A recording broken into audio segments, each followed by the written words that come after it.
Morning all of you.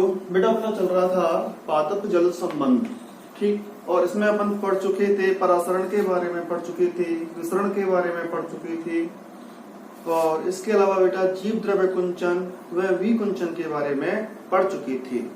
देखो जो विसरण है, परासरण है ना, इनसे एक दाब उत्पन्न होते हैं। क्या होते हैं बेटा? दाब उत्पन्न होते हैं। तो आज इस क्लास में अपन इनसे संबंधित दाबों के बारे में पढ़ेंगे। तो कोशिका में हेडिंग है, कोशिका में उत्पन्न विभिन्न प्रकार के दाब, कोशिका में उत्पन्न विभिन्न प्रकार के दाब। वन बाय वन पढ़ेंगे अपन। देखो सबसे पहले बात करते हैं अपन परासरण दाब के बारे में। किसके बारे में बेटा? परासरण दाब, ऑस्मोटिक प्रेशर, ऑस्मोटिक प्रेशर, परासरण दाब। इसको बेटा अपन शॉर्ट में ओपी से रिप्रेजेंट करते हैं। देखो परासरण मैंने आपको क्या बताया था, आपको याद हो कि जल या विलायक के अणुओं का अर्ध पारगम्य झिल्ली में से उच्च सांद्रता क्षेत्र से निम्न सांद्रता क्षेत्र की ओर क्या अभिगमन क्या कहलाता है बेटा? परासरण कहलाता है। देखो यहां पर समझते हैं अपन चित्र के द्वारा। मान लिया एक बीकर है ये, ठीक। चलो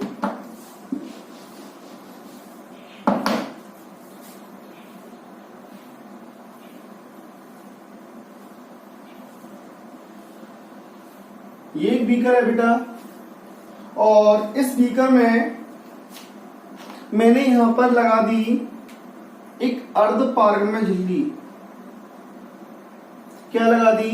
अर्ध पारगम्य झिल्ली लगा दी। और इधर भर दिया मैंने जल। क्या भर दिया बेटा? जल, ठीक है ना। इधर तो क्या है? वाटर है, और ये क्या है? सेमी परमिवियल मेम्ब्रेन, ठीक। और इधर भर दिया अपन ने शुगर सॉल्यूशन। क्या भर दिया बेटा? इधर भर दिया अपन ने, क्या भर दिया?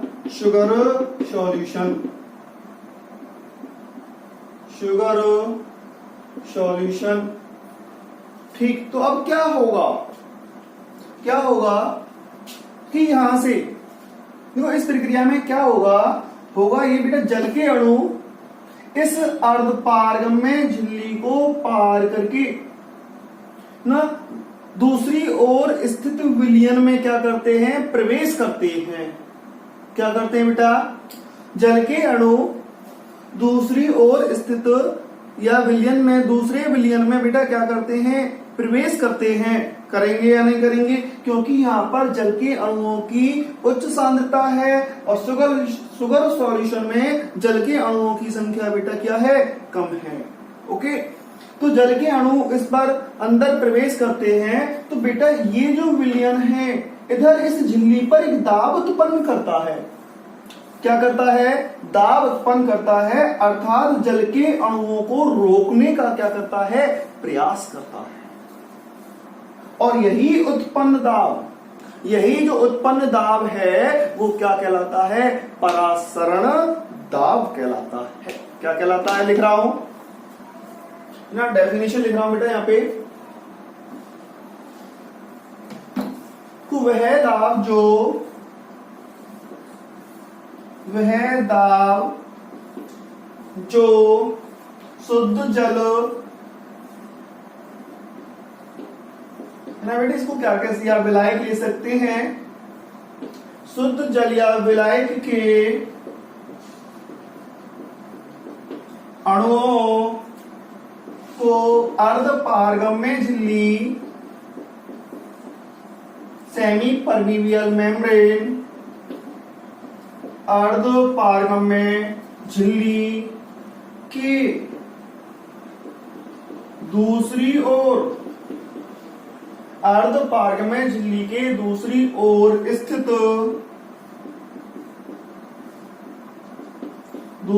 ओर स्थित घोल में प्रवेश करने से, घोल या विलयन में प्रवेश करने से रोकने के लिए आवश्यक होता है। क्या कहलाता है बेटा? परासरण दाब कहलाता है। समझ में आया? देखो इधर जो जल के अणु हैं वो विलयन की ओर, दूसरी ओर स्थित विलयन या घोल की ओर क्या करते हैं बेटा? प्रवेश करते हैं। तो ये जो यहाँ पर ये जो झिल्ली है बेटा, ये क्या करती है? इसके द्वारा, इस विलयन के द्वारा एक दाब उत्पन्न होता है जो जल के अणुओं को रोकने का क्या करता है? प्रयास करता है। उसे ये अपन क्या कहते हैं बेटा? परासरण दाब कहते हैं। क्या कहते हैं? परासरण दाब कहते हैं। और जो परासरण दाब होता है, क्या होता है? जो परासरण दाब होता है वो बेटा किस पर डिपेंड करता है? वो विलय के अणुओं की संख्या पर डिपेंड करता है। जो परासरण दाब है, परासरण दाब इज डायरेक्टली प्रोपोर्शनल टू, क्या? परासरण दाब किसके समानुपाती होता है? विलयन में विलय के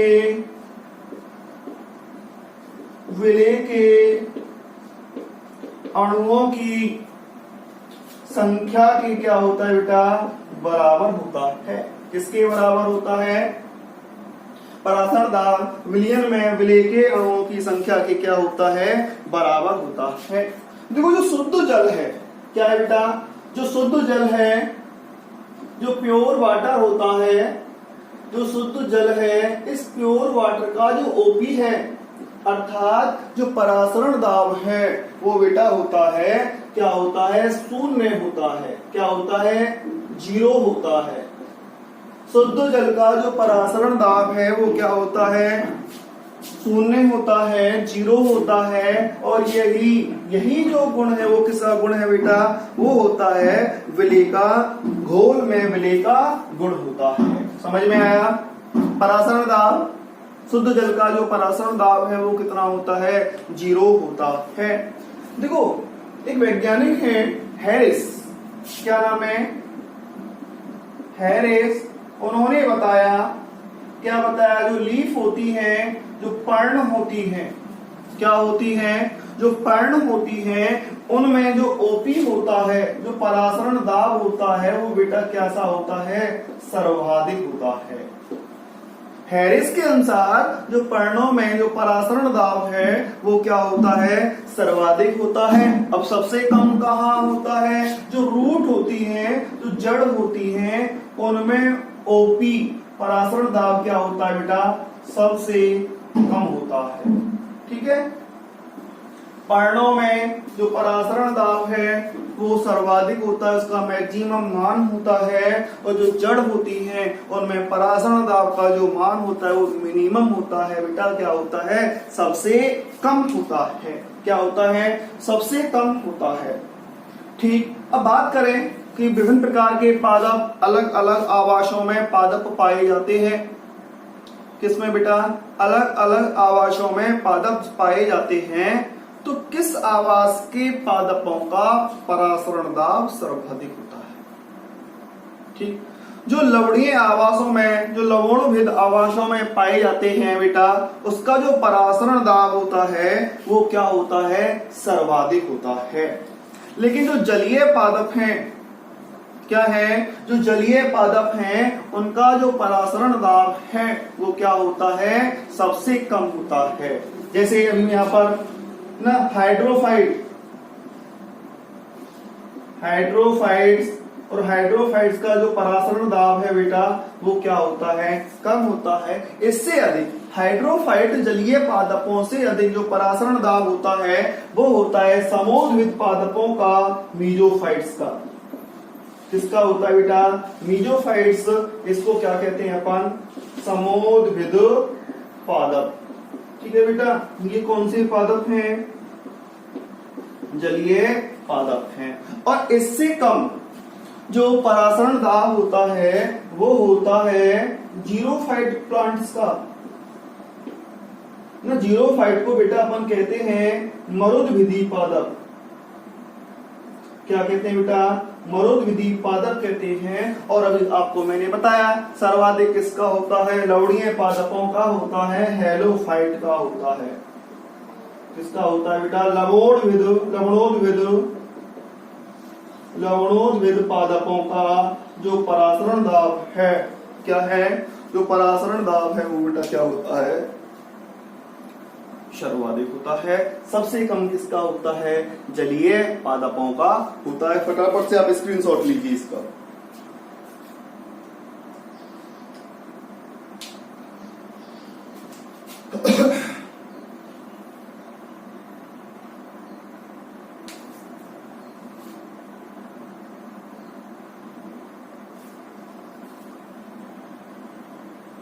ठीक है,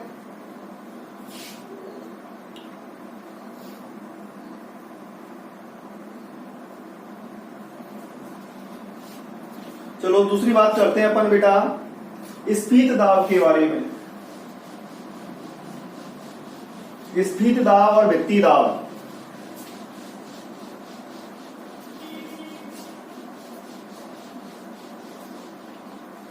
स्फीत दाब और भित्ति दाब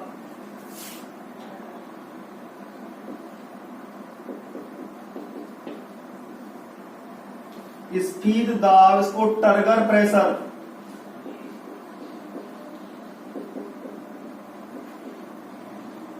बेटा शॉर्ट में इसको लिखते हैं टीपी। और दूसरा है बेटा भित्ति दाब, वॉल प्रेशर, इसको लिखते हैं अपन डब्ल्यूपी। क्या लिखते हैं? डब्ल्यूपी से क्या करते हैं? इसको व्यक्त करते हैं। इससे पहले बेटा मैं एक चित्र बना रहा हूं आपको जो कोशिका में विभिन्न दाबों को इंडिकेट कर रहा है।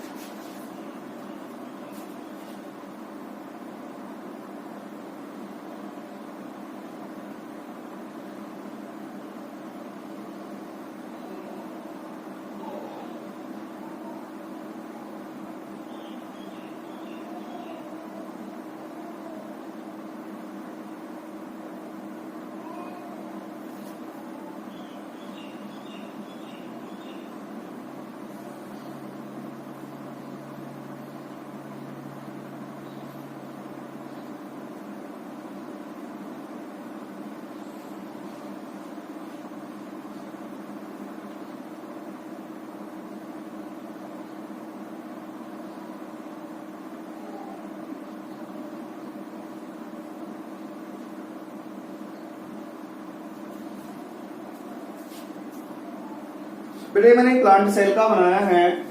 किसका बनाया है? बाहर वाली जो कोशिका भित्ति है और ये अंदर की ओर है इसकी प्लाज्मा मेम्ब्रेन। क्या बेटा? ये प्लाज्मा मेम्ब्रेन है ना। कोशिका क्या है बेटा? ये झिल्ली है।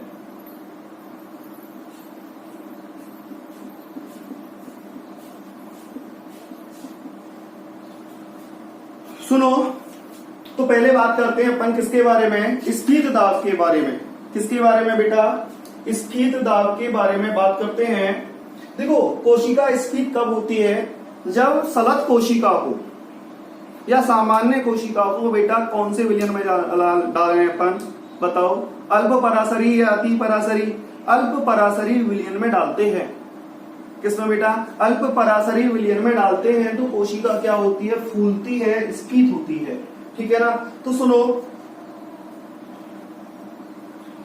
देखो, जब इस कोशिका को जल में रखा जाता है, किसमें रखा जाता है? जल में रखा जाता है। तो आपको पता है जब इसमें जल प्रवेश करेगा क्या करेगा बेटा, जब इसमें जल प्रवेश करता है तो कौन सा दाब उत्पन्न होगा, ऑस्मोटिक प्रेशर उत्पन्न होगा। क्या होगा बेटा, परासरण दाब क्या होता है, उत्पन्न होता है। इसी परासरण दाब के कारण तो जल के अणु कोशिका में अंदर की ओर क्या करते हैं, प्रवेश करते हैं। ठीक, जल के अणु प्रवेश किए। ठीक है बेटा, अब सुनो, जब ये फूलेगा क्या होगा बेटा, जब ये फूलेगा, जल भरेगा, कोशिका स्फीत होगी। तो आपको पता है ये जो झिल्ली है, ये जो कोशिका झिल्ली है, इस भित्ति पर एक दाब उत्पन्न करती है। कोशिका झिल्ली कोशिका भित्ति पर अधिक फूलने के कारण, अधिक स्फीत होने के कारण क्या करती है, एक दाब उत्पन्न करती है। क्या करती है बेटा, एक दाब उत्पन्न करती है। और उस दाब को उस दाब को देखो, ये जो झिल्ली है ये यहाँ पर इस भित्ति पर क्या करती है, दाब उत्पन्न करती है। उस दाब को अपन क्या कहते हैं, टर्गर प्रेशर कहते हैं।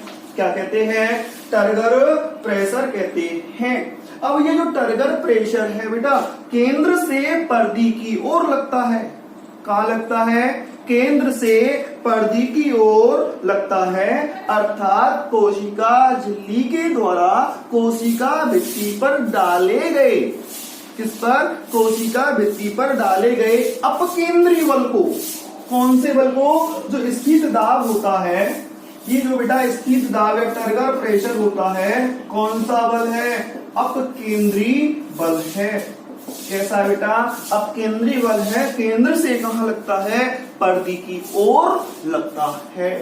ठीक है बेटा, इसको क्या कहते हैं अपन, क्या कहते हैं, स्फीत दाब कहते हैं।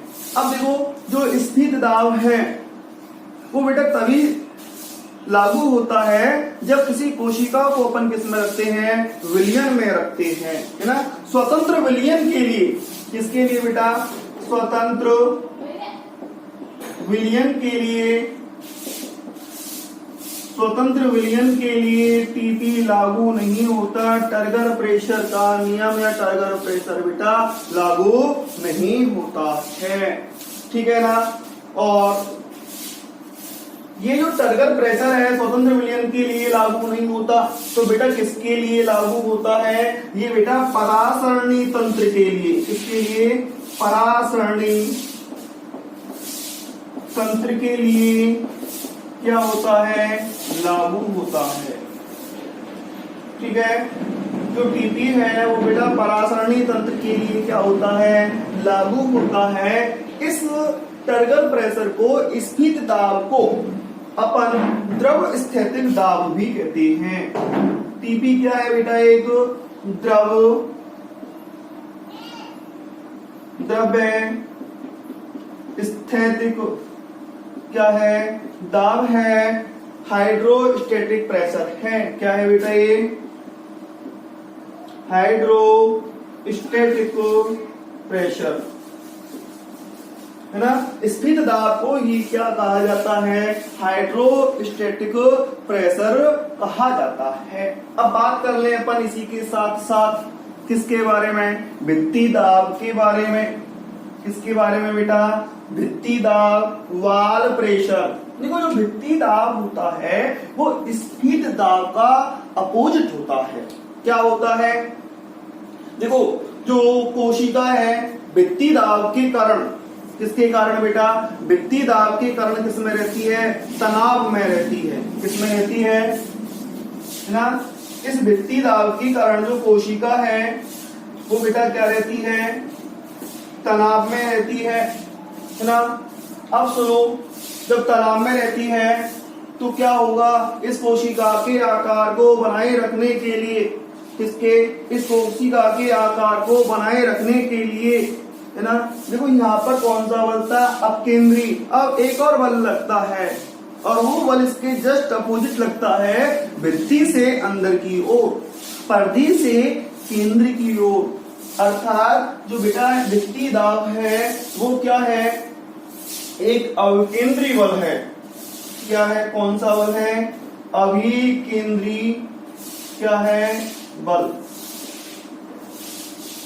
एक अभिकेंद्री बल है जो कि बाहर से अंदर की ओर लगता है ना। इसको शॉर्ट में बेटा अपन किससे?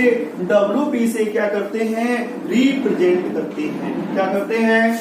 इसको शॉर्ट में अपन WP से क्या करते हैं? रिप्रेजेंट करते हैं। और जो WP है वो कहां पर लगता है? कोशिका वृत्ति पर लगता है।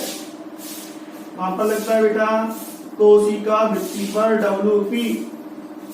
वॉल प्रेशर किस पर लगता है? कोशिका वृत्ति पर।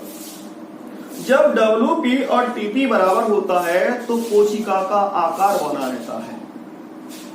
और मान लिया WP कम हो जाए और TP बढ़ जाए तो कोशिका क्या होगी बेटा? ज्यादा स्फीत होगी और अंत में क्या हो जाती है? वो फट जाती है। ठीक है ना? फटाफट से लिखिए इसको, सॉरी बनाइए, स्क्रीनशॉट ले लीजिए।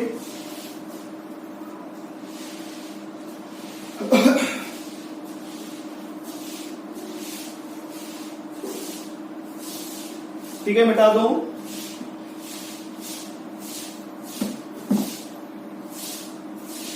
चलो इस को पूरा कर लो बेटा। ये क्या है? सेल और कोशिका वृत्ति। ये क्या है? Cell membrane. ये क्या है? कोशिका झिल्ली। ठीक है ना? और हमेशा जो TP होता है सामान्य कोशिका में, TP किसके बराबर होता है बेटा? WP के बराबर होता है ना। टर्गर प्रेशर किसके बराबर होता है? वॉल प्रेशर के क्या होता है बेटा? बराबर होता है। फटाफट से स्क्रीनशॉट लीजिए। चलो अब एक बात और है ना, आपके वैसे बल तो बहुत हैं लेकिन आपके सिलेबस में बेटा ये 3 ही दे रखे हैं, 3 ही दाव दे रखे हैं।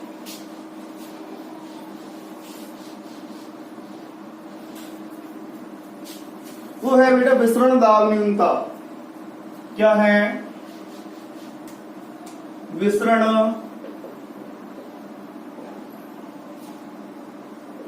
दाब न्यूनता। Diffusion pressure deficit.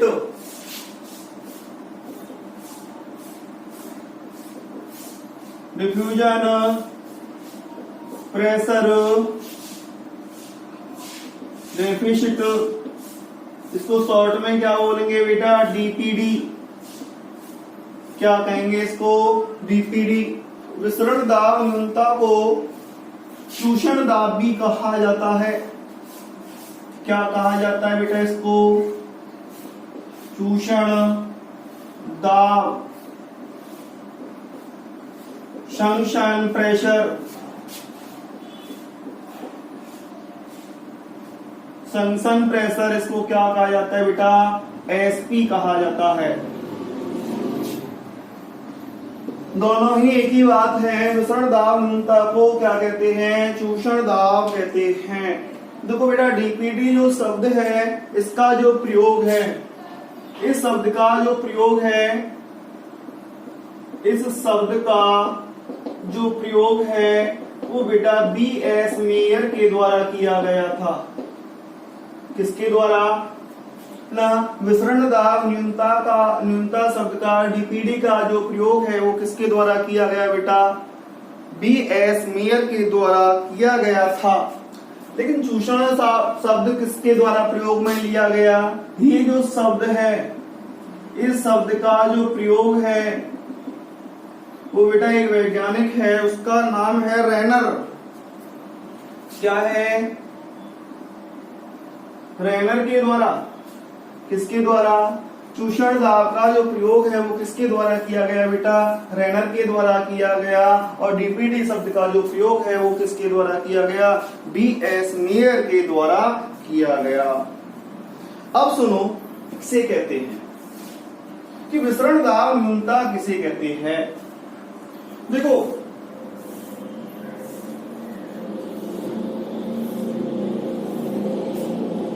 एक तो है बेटा विलियन। क्या है? एक तो है विलियन और दूसरा है बेटा शुद्ध विलायक।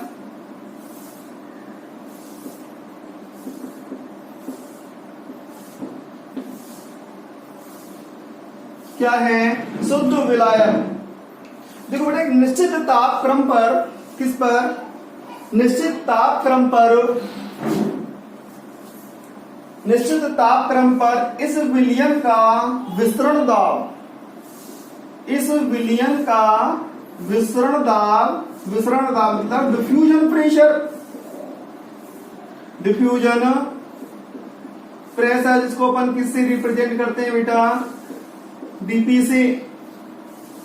ठीक है बेटा, किसी विलयन का विसरण दाब उसके शुद्ध विलायक के, ये बेटा क्या है? प्योर सॉल्वेंट है। शुद्ध विलायक के विसरण दाब से, इस शुद्ध विलायक के विसरण दाब से जितना न्यून होता है, ठीक, क्या होता है? जितना न्यून होता है वही न्यूनता क्या कहलाती है? विसरण दाब न्यूनता, या क्या कहलाता है? चूषण दाब कहलाता है। मैं डेफिनेशन लिख रहा हूं यहां पर। अब सुनो, देखो, किसी विलयन का, किसी विलयन का विसरण दाब, विसरण दाब निश्चित तापक्रम पर, निश्चित तापक्रम पर उसके शुद्ध विलायक, उसके शुद्ध विलायक के, उसके शुद्ध विलायक की विसरण दाब ना, विसरण दाब को भी मैंने आपको बताया क्या कहते हैं बेटा? डीपी शॉर्ट में ना। विसरण दाब से जितना न्यून होता है, जितना न्यून होता है उसे ही उस विलयन की, उसे ही उस विलयन की विसरण दाब न्यूनता,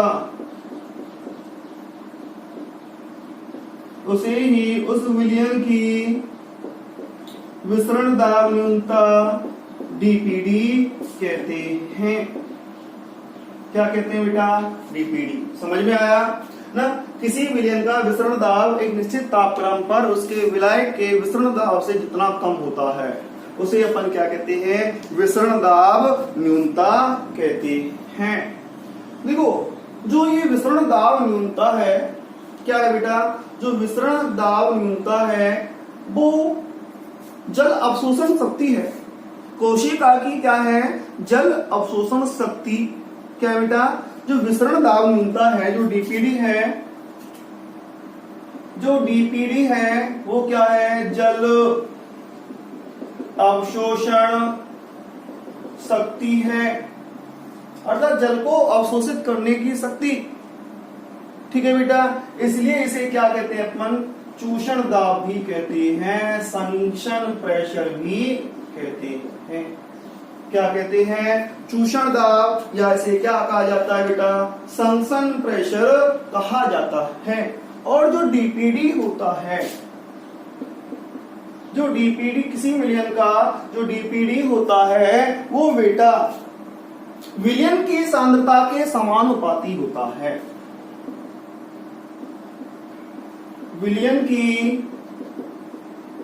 सांद्रता के क्या होता है बेटा? समानुपाती होता है। ठीक, समझ में आया? जिसकी सांद्रता कम उसकी डीपीडी कम, जिसकी सांद्रता अधिक बेटा उसकी डीपीडी क्या होती है? अधिक होती है। जैसे आपने कोई घोल बनाया, अब ज्यादा घोल बनाया तो उसमें आप क्या कर सकते हो? ज्यादा कंसंट्रेट बनाया तो बेटा उसमें आप ज्यादा पानी मिला सकते हो ना, तनों में आप ज्यादा पानी नहीं मिला पाओगे। ठीक है ना? तो विसरण दाब न्यूनता किस पर डिपेंड करता है? विलयन की सांद्रता पर क्या करता है बेटा? डिपेंड करता है। अब सुनो, इस परासरण की क्रिया में, किसमें बेटा? परासरण की क्रिया में जो जल या जो विलायक के अणुओं की गति, कहां से कहां की ओर होती है। देखो इसमें परासरण की जो क्रिया में, परासरण की क्रिया में जो जल के अणुओं की जो गति होती है क्या होती है बेटा, हमेशा कम डीपीडी से कहां होती है, अधिक डीपीडी की ओर होती है। परासरण की क्रिया में जल के जो अणुओं की गति होती है वो बेटा कम डीपीडी से क्या होती है, अधिक डीपीडी की ओर होती है। और एक जो सामान्य कोशिका है, क्या एक सामान्य कोशिका, जो सामान्य कोशिका होती है बेटा उसमें जो ओपी का मान है, सामान्य कोशिका में ओपी का जो मान होता है वो टीपी से क्या होता है, अधिक होता है। क्या होता है बेटा, टीपी से अधिक होता है, ठीक है ना। ओपी का मान क्या होता है, टीपी से अधिक होता है। और ओपी और टीपी के इस अंतर को ही, किसको बेटा, ओपी व टीपी के इस अंतर को ही, इस अंतर को ही अपन क्या कहते हैं, डीपीडी कहते हैं। क्या कहते हैं बेटा, डीपीडी कहते हैं। अर्थात डीपीडी बराबर क्या होता है ना, बहुत इंपॉर्टेंट फॉर्मूला है, डीपीडी बराबर होता है बेटा ओपी माइनस टीपी। क्या होता है, डीपीडी बराबर क्या होता है, ओपी माइनस क्या होता है, टीपी होता है। फटाफट से इसका आप स्क्रीनशॉट लीजिए।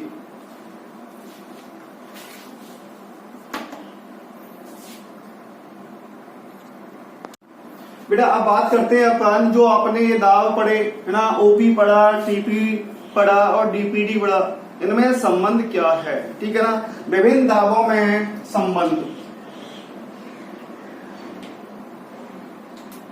विभिन्न दावों में संबंध, जो विभिन्न प्रकार के दाव है बेटा उनमें क्या संबंध है, जो ओपी है, टीपी है ना, या डब्ल्यूपी है और डीपीडी है बेटा, इनमें संबंध क्या है। देखो अभी मैंने आपको बताया था किसके बारे में, डीपीडी के बारे में ना बेटा। जो डीपीडी अर्थात जो परासरण की क्रिया में जो जल के अणु होते हैं वो कम डीपीडी से अधिक डीपीडी की ओर, अर्थात कम सांद्र विलयन से अधिक सांद्र विलयन की ओर जल के अणु क्या करते हैं, गति करते हैं। अर्थात बेटा क्या हुआ, जल अवशोषण हुआ और जल अवशोषण की इस शक्ति को अपन क्या कहते हैं, चूषण दाब कहते हैं। क्या कहते हैं, चूषण दाब कहते हैं। अर्थात जो डीपीडी है बेटा कोशिका में, या कह सकते हैं कि कोशिका में जल के अणुओं के, जल के अणुओं के प्रवेश करने की जो प्रवृत्ति को क्या कहते हैं बेटा, डीपीडी कहते हैं। जल जब प्रवेश करेगा बेटा, जब अंतः शोषण शक्ति होगी, ठीक है ना, अर्थात चूषण दाब क्या होगा, उत्पन्न होगा। तो कोशिकाओं के संदर्भ में बात करते हैं अपन। सबसे पहले बात करते हैं आंशिक स्फीत या सामान्य कोशिका में। किसमें बेटा, आंशिक स्फीत या सामान्य कोशिका। देखो बेटा जो आंशिक स्फीत या जो सामान्य कोशिका होती है उसमें वही जो डीपीडी है, क्या है बेटा, जो डीपीडी है ना, किसी डीपीडी है बेटा वो विलयन के, किसके बेटा, जो विलयन होता है और जो विलयन है उसके डीपीडी है ना, और जो विलायक होता है उसके डीपीडी से जितना कम होता है वो क्या कहलाता है, डीपीडी कहलाता है। क्या कहलाता है बेटा, डीपीडी कहलाता है। अभी मैंने आपको थोड़ी देर पहले फॉर्मूला बताया था, जो डीपीडी है वो ओपी माइनस टीपी होता है। अर्थात ओपी और टीपी के अंतर को परासरण दाब और स्फीत दाब का जितना अंतर होता है वो क्या कहलाता है, डीपीडी कहलाता है। अब सामान्य कोशिका है, क्या है बेटा, सामान्य कोशिका है, उस पर ना तो कोई भित्ति दाब है, ठीक है ना, और भित्ति दाब है तो किसके बराबर है बेटा, टीपी के बराबर होता है। किसके बराबर होता है, टीपी के क्या होता है, बराबर होता है, जिससे कोशिका आकार है वो क्या बना रहता है, सामान्य बना रहता है। अर्थात डीपीडी बराबर क्या होता है, ओपी माइनस क्या होता है, टीपी होता है।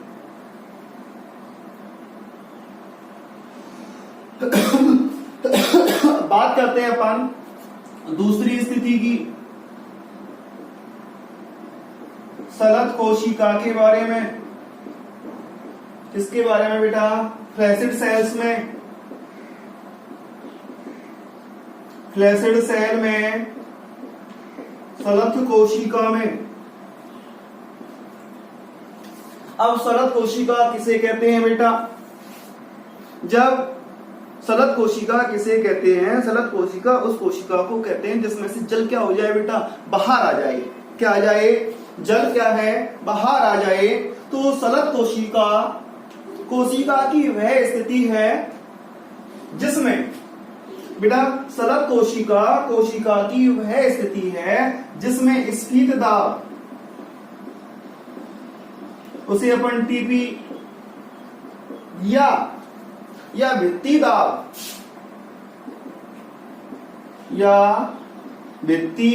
जिसे अपन क्या कहते हैं, डब्ल्यूपी, कैसा होता है बेटा, 0 होता है। कैसा होता है, सलत कोशिका की वह अवस्था है जिसमें स्फीत दाब या भित्ति दाब क्या होता है, 0 होता है। और डीपीडी का मान फिर किसके बराबर होगा बेटा, किसके बराबर होगा, ओपी के क्या होता है, बराबर होता है। जैसे डीपीडी बराबर क्या होता है, ओपी माइनस टीपी, क्या होता है, ओपी माइनस टीपी। अब यहाँ पर बेटा टीपी या कह सकते हैं या डब्ल्यूपी क्या है, बताओ, डब्ल्यूपी क्या है बेटा, 0 है ना।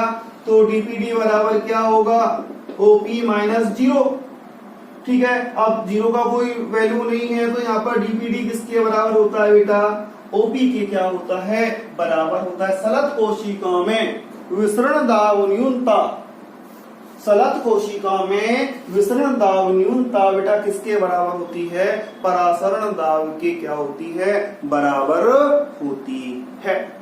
अब बात करते हैं कि पूर्ण स्फीत कोशिका में, कौन सी कोशिका में बेटा, पूर्ण स्फीत कोशिका में।